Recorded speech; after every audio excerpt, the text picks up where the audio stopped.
Store इंतजामिया ते BRT की वजह नाल बच्चा मैनहोल विच डिग गया।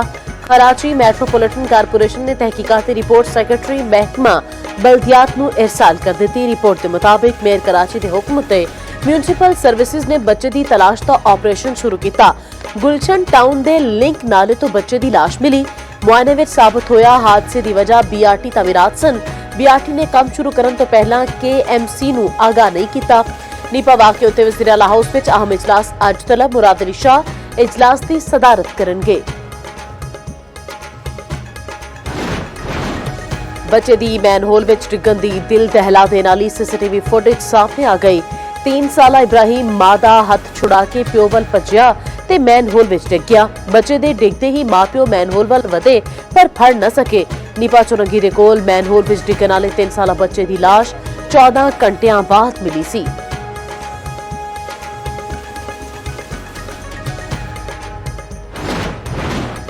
पंजाब हुकूमत ने 25 साल बाद बसंत मनाने की इजाजत दे दी। बसंत मनाने की मशरूत इजाजत का ऑर्डीनेंस जारी। महकमा दाखिला पंजाब ने बसंत तो मुतल्लिक सिफारिशात तैयार कर लियां। ज़राए के मुताबिक बसंत फरवरी के पहले हफ्ते मनाने की तारीख दी जाएगी। वज़ीर आला की मंजूरी के बाद बसंत की खत्मी तारीख का ऐलान किया जाएगा।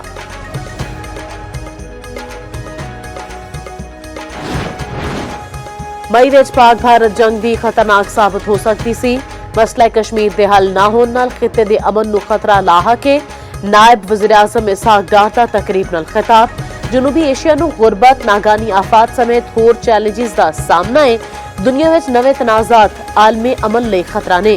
पाकिस्तान तनाज़ात दे हल लई मुज़ाकरात ते सफारतकारी दी हमायत करदा है।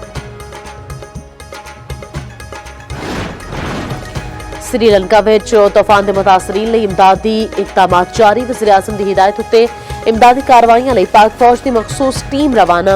C-130 तैयारा इमदादी सामान ते जरूरी आलात लैके श्रीलंका पड़ेगा।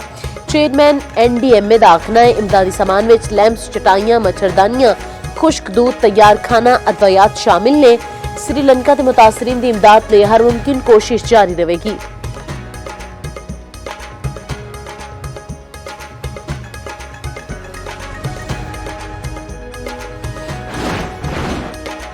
वज़ीर आला पंजाब का गैर कानूनी मकीम अफगाना के खिलाफ ऑपरेशन मुसलसल जारी रखने का हुक्म। हसास एरिया विच मुसलसल कॉमिंग ऑपरेशन जारी रखने की हिदायत। मरियम नवाज की ज़ेर सदारत अमनो अमान के हवाले नाल अहम इजलास। सेफ सिटी कैमरे ते सरकारी इमलाक नूं नुकसान पहुंचाने ते सख्त कार्रवाई लई कानून साजी का फैसला। दूजे पासे वज़ीर आला पंजाब ने एजाजिया कार्ड बराए इमाम मस्जिद की मंजूरी दे दी।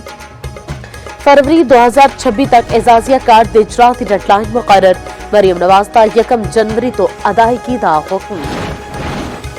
सुथरा पंजाब दुनिया का सब तो वड्डा प्रोग्राम है। प्रोग्राम नाल 13 करोड़ की आबादी मुस्तफीद हो रही है।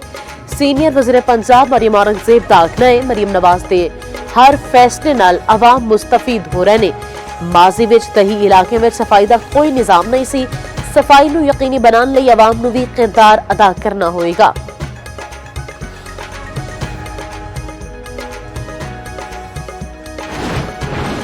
अमीर जमात इस्लामी हाफिज नईम दा आखना है सब तो आला कम मखलूक खुदा की खिदमत करना है।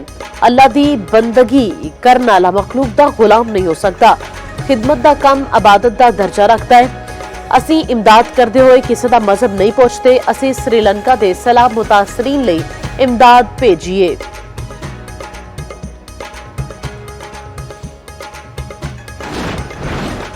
ICC T20 ते वनडे की आलमी रैंकिंग का ऐलान। Saim Ayub T20 all rounders विच पहली पोजीशन उत्ते आ गए।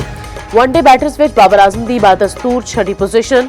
वनडे बॉलर्स विच इब्रार अहमद 9वें ते शाहीन शाह अफरीदी 21वें नंबर उत्ते आ गए।